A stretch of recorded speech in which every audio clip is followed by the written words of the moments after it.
Penn State's checked off a lot of boxes here with the additions of Julian Fleming, Nolan Rucci, now AJ Harris, and Jalen Kimber at the quarterback spot. But is it enough? You are Locked On Nittany Lions, your daily podcast on the Penn State Nittany Lions. Part of the Locked On Podcast Network, your team every day. Welcome into Locked On Nittany Lions. Thanks so much for making us your first listen and watch every single day. We are free and available wherever you get your podcast, part of the Locked On Podcast Network. I'm your host, Zach Seyko, bringing you all things Penn State sports coverage, truly, because we welcome back a very special guest. Now, I only know so much about Penn State men's hockey, but that's why we get the expert, Eric Ohlson. Color commentator, also does play-by-play as well when covering the Penn State men's hockey team. We're talking about that in the final segment after we get through what Penn State football has done recently in the transfer portal, checking a lot of boxes and addressing those James Franklin to Alabama rumors. Today's episode is brought to you by Gametime. Download the Gametime app, create an account, and use promo code LOCKEDON for $20 off your first purchase. You can keep up with Eric on X, formerly known as Twitter, at Eric Ohlson 30. Eric, it's great to see you again. Great to talk with you again. So you cover men's hockey a lot, but you also know plenty about football just because you have to. When you're around Penn State, you're around University Park, you have to keep up with what the football team is doing. And wide receiver, defensive line, cornerback, all of it were concerning needs going into the offseason, and they were able to check off all of those boxes. They got Julian Fleming out of the transfer portal. We now have the news that it's official. AJ Harris and Jalen Kimber are transferring in. They are enrolled at Penn State. Kudos to the Penn State Mafia for finding that they were in the student directory so that we had an inclination of what was going on. But Harris and Kimber are officially in the defensive back room, and that is huge because, as we saw, Ole Miss really took advantage of the lack of depth at that spot, and that's how they were able to win the game. But now Penn State adds not one, but two spots. So I feel like they're in a much better position than they were at the end of 2023. Now, in the middle of January here to start 2024, I feel a lot better about where Penn State stands going into an expanded Big Ten and an expanded college football playoff. Yeah, thanks for having me back on, Zach. And I think you hit the nail on the head there. I mean, it's going into the latter part of December after the season ended, it was kind of like, I mean, what's it going to be like? It's a new age in the Big Ten now that the season's over, and there's some heavyweights coming in. So you got to be able to, like, the standard you were at can't be the standard anymore. You got to be higher. I know people will look and say, well, yeah, they're still not at the level of Ohio State and Michigan, but that's still the ladder they're trying to climb. But now you add in Oregon and Washington and USC and UCLA. I mean, it's tough. Washington is a phenomenal program. Dan Lanning's done an incredible job with Oregon. And you know what you're getting out of those schools down south in California. So to get these additions in the transfer portal is big. They were needed. I mean, you get a couple guys coming home in Rucci and Fleming. So that'll be fun. And Rucci, if I remember, has 2 years of eligibility. So hopefully you keep him for 2 years and add some stability to that offensive line. Fleming, you hear about how good he is as a blocker, and I feel like we didn't really get to see his full potential at Ohio State because of the guys he was playing with. I mean, fair enough. Credit to them for having a phenomenal wide receiver group. It seemed like year after. It must be nice. I mean, they just did such a good job not only recruiting but also developing receivers. So, and this year felt like the year that Penn State didn't really have that. And how many times have we been spoiled by guys here, in Happy Valley playing wide receiver? And I think to get Fleming, hopefully he helps in run blocking and can, be a good asset down the field, making some plays. But I think two great additions there. And then defensively, you mentioned it too with those cornerbacks. So yeah, I think it's, we talked kind of about this time last year too, after some transfers. And I remember thinking, this looks pretty good. They got some guys and got some help, and some ways didn't quite pan out like that. So hopefully you never know. It's kind of like recruiting again. You just don't know. At least now you kind of have tape on guys in college, and you're getting guys coming from really quality programs. So you hope that the tape doesn't lie, and they can have a big impact here. Eric, I still hear a little skepticism in your voice, and I don't blame you, because you started off with, well, Penn State's not Ohio State, Penn State's not Michigan, and look at all these teams coming in from the Pac-12. Oregon and Washington, USC and UCLA. It's not like they're sending Cal. Right. They're sending the best of the best from at least over the past, decade or so, and especially within the last 3 to 5 years with the emergence of a Washington. We know what Chip Kelly did at Oregon, but guess what? He's at UCLA, and just because the Bruins haven't been phenomenal, they haven't put together an undefeated season, what all 4 of those programs have are great coaching. Chip Kelly's been to the NFL. Kalen DeBoer is rumored to possibly be a candidate for the NFL at some point. Lincoln Riley was sought after with what he did at Oklahoma. So everything, and Dan Lanning now is rumored to be a head coaching candidate for Alabama and we're going to talk about that in the next segment, Eric. But it seems like Penn State is still fighting an uphill battle in this case. When I look at the team, it's great that because this team was built on defense. And if Penn State's defense is going to take a major step back, and that's the concern, because you went from Kalen King, Johnny Dixon, and Daquan Hardy, and those 3 players had multi-year starting experience. They were back-to-back year starters. So you go from that to, it's not that Cam Miller's not talented. It's not that Zion Tracy, Elliott Washington, and King Mack don't have talent. But you're losing. It's not like those were first-year starters that you're replacing. They were multi-year starting veterans, older guys on the football team, and now you're going to second-year players, true sophomores in some spots. And Penn State addressed that by getting an actual veteran, a former SEC starter from Florida and Jalen Kimber, and a player that's like Elliott Washington with a lot of potential in A.J. Harris. I still look at wide receiver.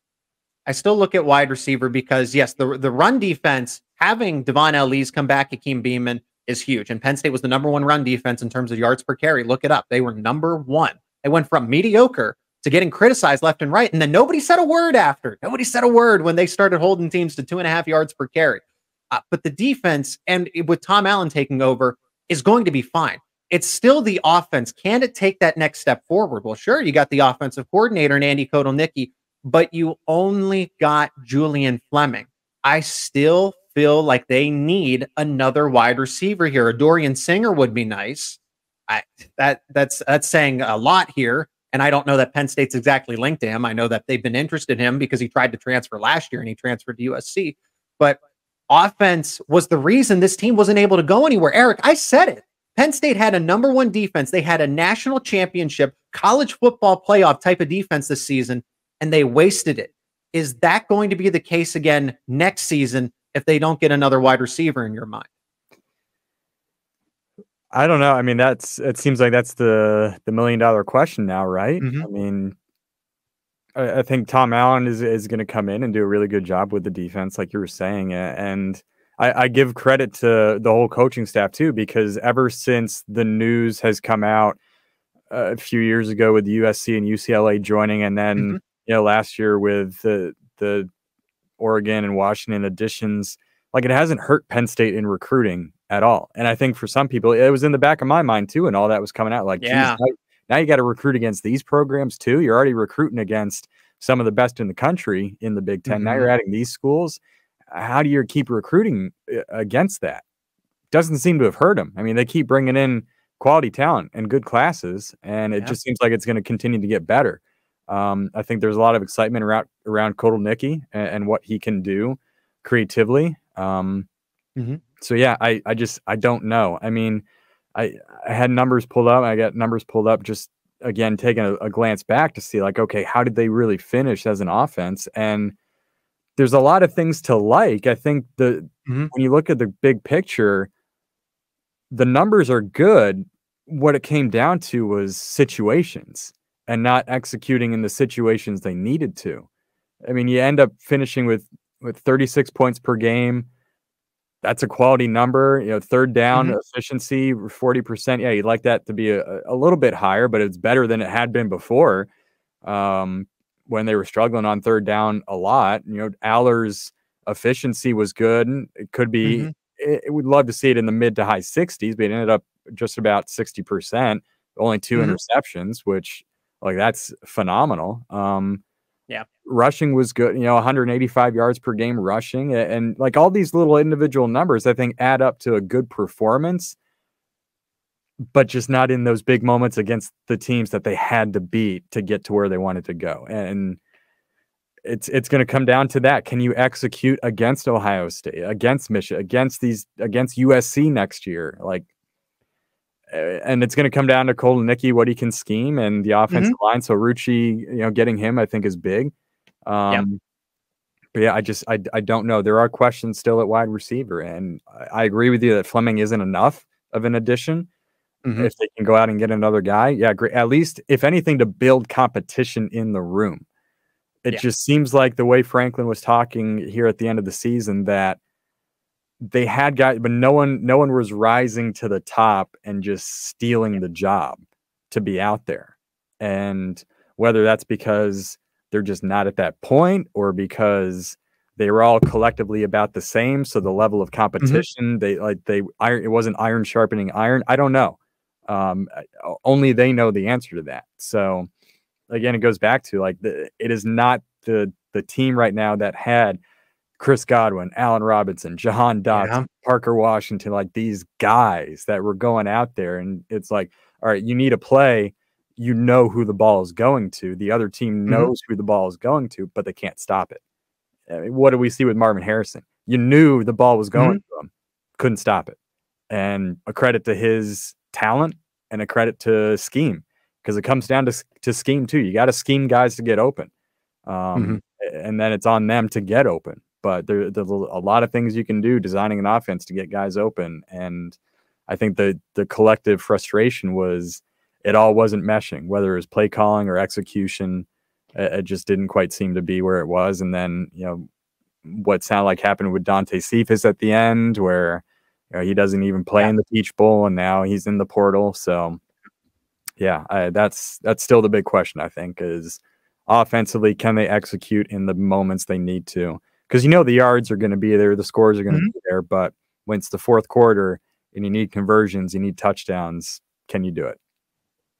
You mentioned a lot of good statistics there. One of them that definitely needs to be talked about more is comparing 2022 to 2023 explosive plays, the 40-plus yard plays. Penn State had 6 of them in 2023. That's not good, but compared to the 2022 offense, 17 in 2022. So that how many of those were runs? Very telling. Big runs from either Allen or Singleton. Yeah, that's very telling, and why the offense still needs to pick it up, because the defense is certainly still in a good spot to be elite going into 2024. Well, Penn State's made a lot of changes, and now there's all the rumors swirling with Nick Saban leaving Alabama, and James Franklin has been linked to that opening. Where there's smoke, where there's fire. We're going to discuss that coming up next on Locked On Nittany Lions. Today's episode is brought to you by Gametime. You got to download the Gametime app, because buying tickets to your favorite events should not be stressful. Gametime is the fast and easy way to buy every kind of ticket for sports, music, comedy, and theater near you. I've used the Gametime app, and some of the things that I like about the Gametime app experience is you're already getting last-minute tickets, but you get flash deals, discounts on those last-second tickets. It's easy to find and buy tickets for every kind of event in your area, so you can search locally and have all the events listed for you. And then probably the best feature is the image views of the seats, accurate representations of what the view of the venue will be like, where you're going to be sitting, so you're not second-guessing and wondering when you actually get to the event. Lowest price guaranteed and event cancellation protection included. Gametime is the place to get the last-second deals on everything: football, basketball, baseball, concerts, comedy, theater, and so much more. So snag the tickets without the stress with Gametime. Download the Gametime app today, create an account, and use promo code LOCKEDONCollege for $20 off your first purchase. Terms apply. Again, create that account. Redeem code LOCKEDONCollege for $20 off. Again, create that account. Use promo code LOCKEDONCollege for $20 off. Download Game Time today. Last minute tickets, lowest price, guaranteed. And the Locked On Podcast Network is making history. Locked On has launched the first ever national sports 24/7 streaming channel on YouTube. Locked On Sports Today is here for you, covering the top sports stories of the day, plus our national shows covering each and every league with the local experts of Locked On. Go to Locked On Sports Today on YouTube and subscribe to the first ever national sports 24/7 streaming channel. Well, here we go again. James Franklin coaching rumors. The coaching carousel spins on because at the tail end of the cycle here, at least at the end of the season here, because Nick Saban's not going to retire until after the college football championship. But now Alabama, one of the premier programs and one of the best coaches in all of college football history, is retiring, and there's a vacancy, and a lot of coaches are going to want this spot. And immediately, because I feel like the media can't help itself, I just never thought that James Franklin would be a coaching candidate rumored to Alabama. And that's how I feel about this. The Alabama job is one of the best in the country. It's tops. There's alignment. There's a lot of money involved. And they've won national titles pretty frequently under Nick Saban. But James Franklin to Alabama doesn't strike me as a real possibility here, Eric.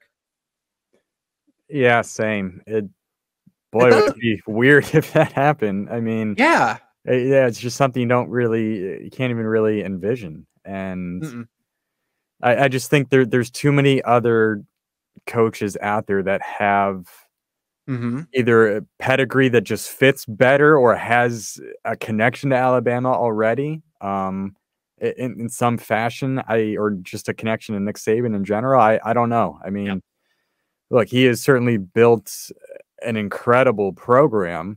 I think the foundation is there where it doesn't matter what coach comes in, the foundation probably isn't going to change. And you mentioned just the collective alignment down there is tremendous. And the support that he's gotten from administration, university boosters, like all those things, it takes a lot to be that dominant in college football.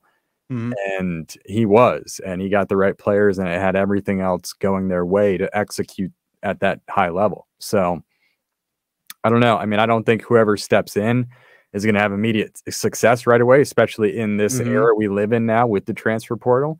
And now, a 30-day window is open for players to leave if they want to. I mean, you're going to go in and it's going to be a rebuild. I mean, it can be an accelerated rebuild because of the portal, but it's not going to be the Alabama we're used to seeing for a while, I think. So I don't know. With Franklin, you don't know what's in his head, whether that's something you'd even consider, right? But I just feel like there's been too much work put in here at Penn State to just leave that and go take on that type of task at Alabama. Now, look, money talks sometimes, and if it's the right situation, it's the right situation. You can't blame him for that if it happened. But I just feel like he's invested too much here in Penn State to want to go and pursue something like that. And how real were the USC connections when that was all going on? Who knows whether it's something he really would have entertained and taken. But it just seems like he's too committed to Penn State to do that. And I think that's what Penn State needs. Like, I would not want to see him go. I'm a proponent of Franklin and what he's built. Yep. And for the people that complain about it, you just have to look. I know they always throw the thing around of, well, who else is out there that's better? But it's more than that. It's also like the investment and the care of the community and the program and all those things. And I just think he's built something that is on the right track. It's close, but man, is it hard to compete in college football now at this level and be consistent. And especially when you're, again, it goes back to when you're competing against the likes of Ohio State and Michigan, who just did not have the type of adversity that Penn State has faced as a program. Sanctions kill you. They absolutely kill you. It wasn't the death penalty, but it might as well have been, because you're just that whole stretch, any type of momentum you were gaining against those two programs went out the door. in recruitment. And that's hard because they built their dynasties when Penn State was down. And that's just that's a hard thing to battle uphill against. So I think they're close. Look, we've seen some incredible things happen the last, Yep.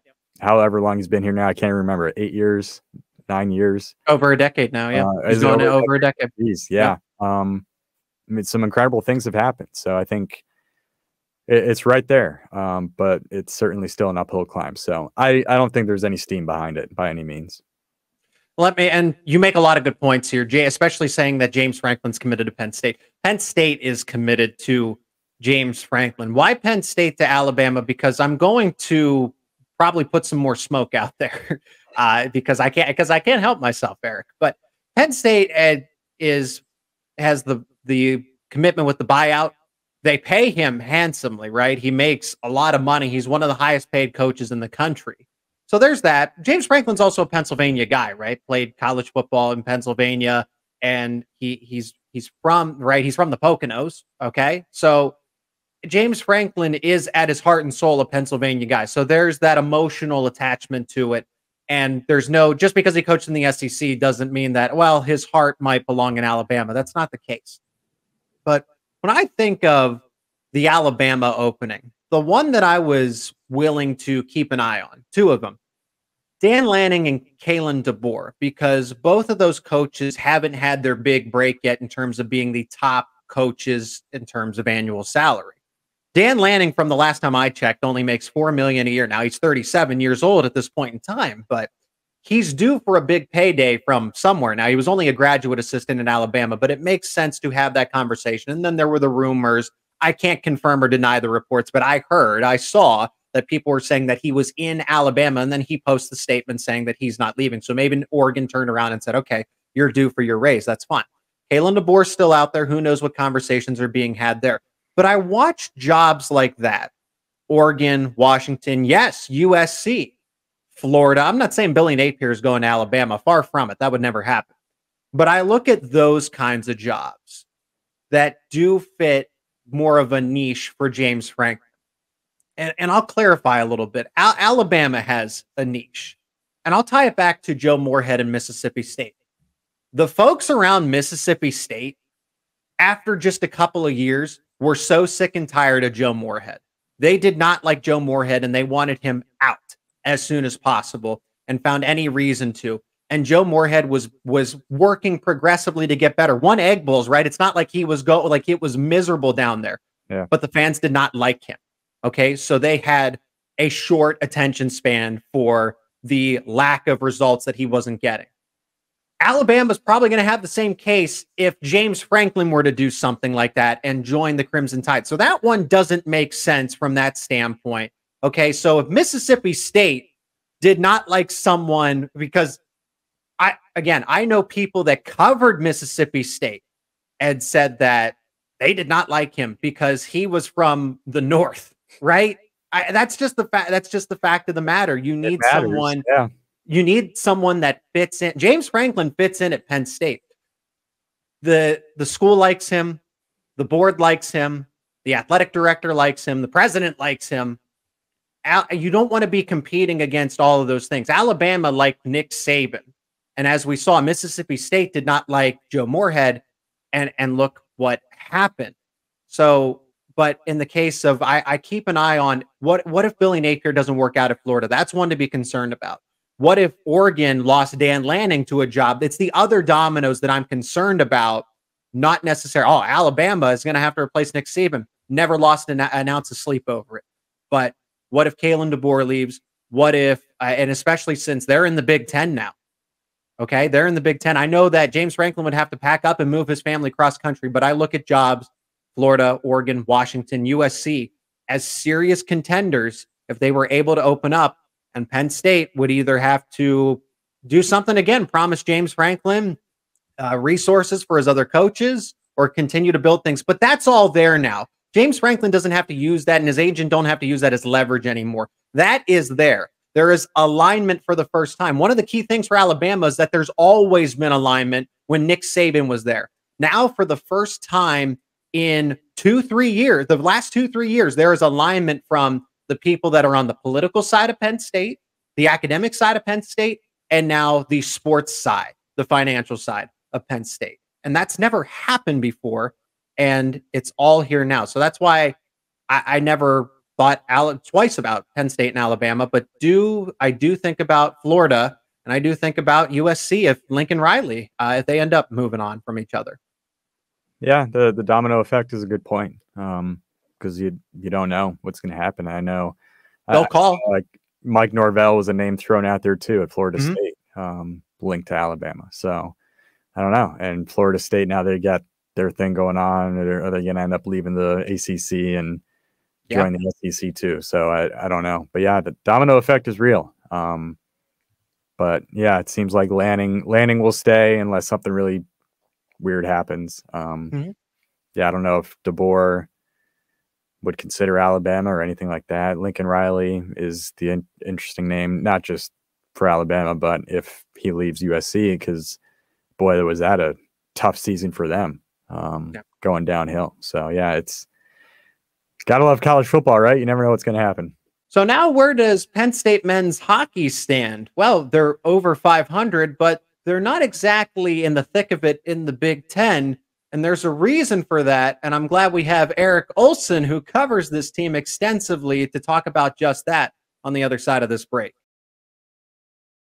Today's episode is also brought to you by FanDuel, the official sports book of Locked On. And the NFL regular season has wrapped up, but the playoffs are just starting, and there's still time to get in on the action with FanDuel, America's #1 sports book. Right now, new customers get $150 in bonus bets guaranteed when you place a $5 bet. It's that simple. It's that easy. That's $150 in bonus bets, win or lose. The app is super easy to use. I use it personally, and there's so many different ways to bet, like live same-game parlays. You can find bets in the new Explore tab and make a parlay in the Parlay Hub, the best way to find popular parlays, so you already even have them made for you. And there's so much more. So visit FanDuel.com/LockedOn and make your first bet a layup. That's FanDuel.com/LockedOn to get started. FanDuel, official partner of the NFL. Penn State men's hockey, it's been long overdue and promised on this show, because we're going to talk about more than just football, men's basketball, wrestling, and men's hockey as well. And finally, we go to the ice. And thank you, Eric, for giving me your time to talk about this, because I guess I'm much closer to the casual fan than you are as the expert. But understand the sport, understand what Penn State has. Guy Godowski, one of the best coaches in all of college men's hockey. But Penn State, frankly, has been disappointing to the season. Now, you look at the pairwise rankings, and they're 17th at this point in time, which means that they're still well respected. But I look at this record, and okay, 10-7, and they have a couple of ties here, right? 10-7-3. But the conference, they're 2-5-3. So they haven't done that well in the Big Ten. And then they go into a schedule now. Let's look at this schedule. Michigan State is the next series, and people are probably going to listen to this, and we're going to talk about the Spartans as well, but that team is top 10 in the country. Notre Dame, Ohio State, Minnesota, Michigan, Wisconsin, and Ohio State again. So this was a team that, when we were talking before, has a little bit of an identity issue right now, because the thing that was holding it all together, and I'm not saying the floodgates were going to open if this wasn't there, but the finishing touches on how Penn State was able to make some noise in the 22 and 2023 season was goaltending. And goaltending has been some of the worst this season. So, Eric, put it into perspective for us. Where do Penn State's problems truly stem from on the ice? And can they be fixed when you have a gauntlet like this of all the teams that I named, right? And playing Ohio State in not one but two series in the second half of the season? It's hard to put your finger on what the problem is, because I think it's more than one. And there isn't a problem where it's, the sky is falling, things are going downhill. Okay. I'll get that out of the way first. And yeah, there is a goaltending struggle right now, and Guy has been very blunt about it this week, that you need your goaltenders to make the saves that they need to. And right now, collectively, Penn State has the worst save percentage in the country, which is shocking to say because it's never been a situation like that for this team. And last year, Liam Soulier was playing remarkably well, and just you had this feeling of watching him where didn't matter what situation he was facing, even if it was a breakaway with the game on the line, you had this feeling that he was going to make the save. And a lot of times he did. This year, both Soulier and Noah Grannon have been incredible at times and just made outstanding saves and have been a reason Penn State's won a game or come from behind in games. And there's been other times where both goaltenders have struggled, and it's not always on them. And Guy also says this, where hockey's a team sport. There's 5 guys on the ice in front of you, plus your goalie. There's going to be breakdowns at times. Hockey, it's just the nature of hockey. It's a chaotic sport on the ice, and you just don't know what's going to happen. So you hope your goalie can make the save that they need to, and then you hope your goalie can make a save that changes a game and makes that save that they're really not supposed to. That's how you get to those late stages of a season. And right now they're not getting that ladder. They're not getting that save that changes a game where you look and say, wow, how did they make that save? Like, there's no chance they should have made that save. Yeah. And what does it come down to? I don't know. I don't know if it's just mental struggles right now. There are times, look, they face breakdowns in front of them, and the team would be the first to admit that. So it's just a collective thing going on. There's plenty of time to fix it. And if they can fix it, look, in my mind, this team has all the potential in the world to be great. And we've seen flashes of it. When you see those flashes, you're like, wow, that's Penn State hockey. Like they are excellent. And there's little things too that back that up numerically. Look, last year, they were a goal away from going to the Frozen Four for the first time in program history. Yeah. But it's not like that was the best team Penn State's ever had. They had their own issues during that season. But the thing about them is they played their best hockey when it mattered the most. And down the stretch, like, yeah, they got bounced in the first round of the Big Ten tournament by Ohio State in 3 games. But they had done a good job of putting themselves in a position to make the tournament. They go to Allentown, demolish Michigan Tech, set a record. And then you go to overtime against a Michigan team that had phenomenal talent. And I think there's times during that season where you could have looked and said, this isn't a Frozen Four team, but they were a goal away from it. So there's still so much time left. And I think they can figure it out. There's a lot of good things going on. And you had to replace so many forwards from last year. And that's a challenge. Look, and this was the thing that really stuck out to me from Guy's presser this week, is he was saying, we have these struggles going on. We had questions coming into the season. Where's the offense going to come from? We're bringing back all your defensemen except for Paul DeNaples. You added defensemen this year. You added freshman forwards. You got some transfers, and you bring both goaltenders back. So going into the season, it was like, yeah, there's some questions, but boy, there's a heck of a foundation here. And now they're having struggles, but he was like, if we can figure it out, we are in a position right now where the team is not in a bad spot by any means in the Big Ten or nationally. Yeah. And they've been in that position with all the adversity they face. So if they can figure it out and just have that aha moment, there's no doubt in my mind they can make another deep run. And the other thing I'll say is they have not played a game this season with their full complement of guys. They started the season unhealthy. They have had guys hurt so much.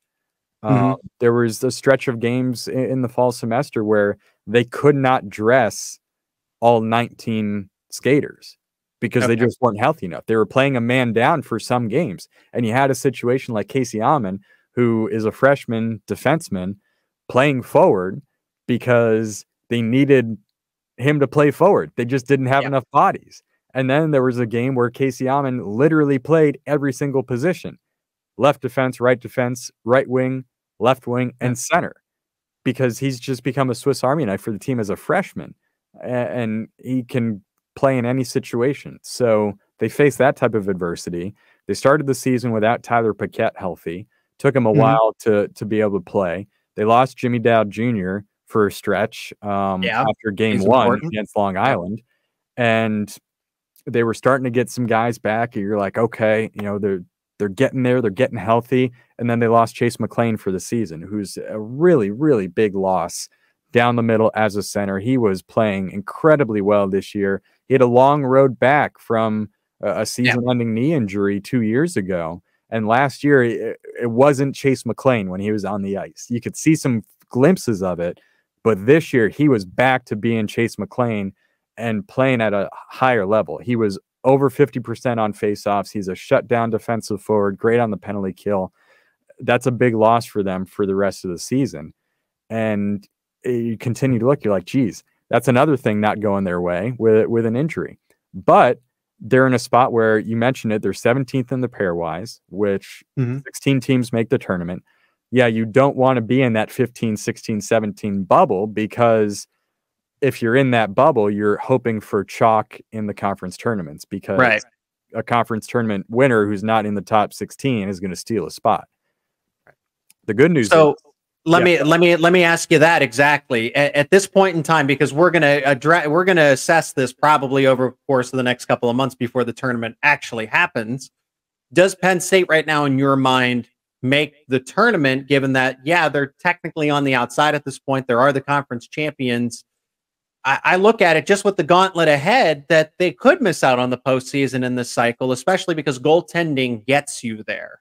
Defense wins championships. Goaltending is the same case in hockey. So I'm a little concerned that Penn State doesn't get to the tournament this season. I mean, it's hard for me to say whether they will or not, because there's still 14 games left of the regular season, and the conference tournaments count towards the pairwise as well. So there's a potential for 14, 16, 18, I don't know, 18 or 19 games, depending on what you have. So there's a lot of hockey left to play. The good news for Penn State is you're 17th right now, but you have Michigan State this weekend, who is 8th in the pairwise. You've got Notre Dame next weekend on the road, who's in relatively the same spot as Penn State. I think Penn State's actually ahead of them right now in the pairwise.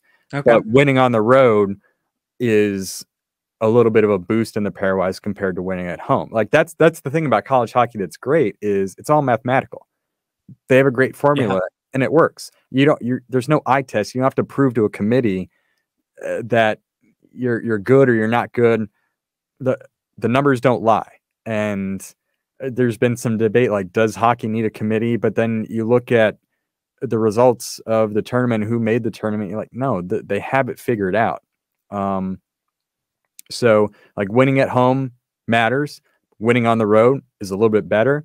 Losing on the road doesn't kill you as much as losing at home does. So there's all those balances of the formula. So yeah, Michigan State was really high. You still have Wisconsin, who is up to, I think, 2 in the pairwise. That's a phenomenal program now. Mike Hastings, in his first year, has done an excellent job with Wisconsin. They're a really good hockey team. Yeah, they've night and day. Yeah, exactly. But and you know, we talked about it on the broadcast a lot.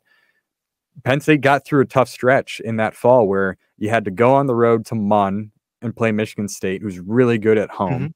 You managed to get 2 out of the 6 points there, which you'll take. Yeah, I would have loved to get a win and get a split, but 2 points is 2 points. And so you'll get them at home this weekend. You went on the road to Michigan, split there against a good Wolverine program, just the 4th time ever winning at Michigan. You get them at home. Went to Wisconsin, got swept. That was a tough finish to the first half of the season, but you get them at home. You were able to split with Minnesota at home. You go on the road to Mariucci, a place where Penn State has been able to win games before. So that's kind of favorable. You had Notre Dame at home. Look, they'll go on the road there next week. That's not easy, but they can win there. So there's a lot of things that are setting up to be successful. You got some of your toughest road games already out of the way, and now you get them at home, and you like your chances. But yeah, there's still some things to figure out collectively with their play. They can't outscore their problems in every game. Yep. So there are things they do have to figure out. But I'm optimistic. I think they're in a really good spot for the adversity they faced, the injuries they faced. There's a lot ahead of them. You got Wisconsin, Minnesota, Michigan State, Michigan, all ahead of them in the pairwise. Yep. You win some of those games, you're going to get a big boost. So yeah, you're back to your question. Penn State can be a tournament team if they can win those games. In my mind, it kind of sets up where you mentioned how you still have 4 games against Ohio State, haven't played them yet. You got to win. You got to win 3 out of those 4 at a minimum, because Ohio State is in the mid to late 20s in the pairwise. They're probably not going to be able to make that much of a jump up. They still don't have a win in Big Ten play. They have a couple points for going to a shootout, but they don't have a win yet. Other teams have been able to sweep them. So Penn State, you got to sweep them at least once and hope you split the other one. If you can get through that and then split the rest of the way against these teams that are higher than you in the pairwise, you're going to get a big jump. And you hope for some help for the non-conference teams that you beat. That Alaska Anchorage loss is the one that's really hurting them. If you had managed to win that one, Penn State's a top 15 team right now. But it happened, lost it. So you just hope you can get some non-conference help from AIC and Lindenwood and Clarkson and Army now and all those teams that you beat.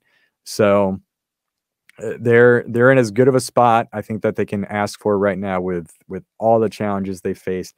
They still control their destiny. They're still in the race in the Big Ten for home ice. Look, 3rd is not out of the question. 4th is not out of the question. You know, they have games in hand now on some teams. They're only 4 points behind Minnesota. So there's a lot left on the table, a lot still to play for. I really love some of the things going on with the freshmen, the kid line that they got, Aiden Fink and Reese Lawback and Mac DeMarsico. They are just playing phenomenal hockey. It's electric to watch. Aiden Fink now leading the Big Ten in points with 26. He's on pace to either tie or break Dennis Smirnov's freshman record for points with 47. So he's doing so well. And there's a lot of positives. Like Ryan Kerwin just had a hat trick against Army. It's the first of his career, and he's a phenomenal goal scorer. Penn State has yet to lose a game this season when he scores. They've only lost twice ever when he scores a goal. So hoping to see a couple from him in the net this weekend against Michigan State. But a lot of positives in my mind still around this team. So I'm a little too doom and gloom at this point, and that's why we bring you on as the expert to clarify and set me straight when it comes to Penn State men's hockey. But it's not incorrect to say that this is going to be a very tough schedule down the stretch. But as you said, they haven't been at full strength. There's a lot of talent that they have, and they can push through it if some things do break in their favor. So, Eric, I appreciate the time, the analysis, the expertise on this, and can't wait to catch up again about not only football, but what you do best, men's hockey, doing color commentary with Brian Tripp, your play-by-play announcer covering each and every single game for the Nittany Lions on the ice. Eric, thank you so much for the time. Yeah, of course. Thanks, Zach.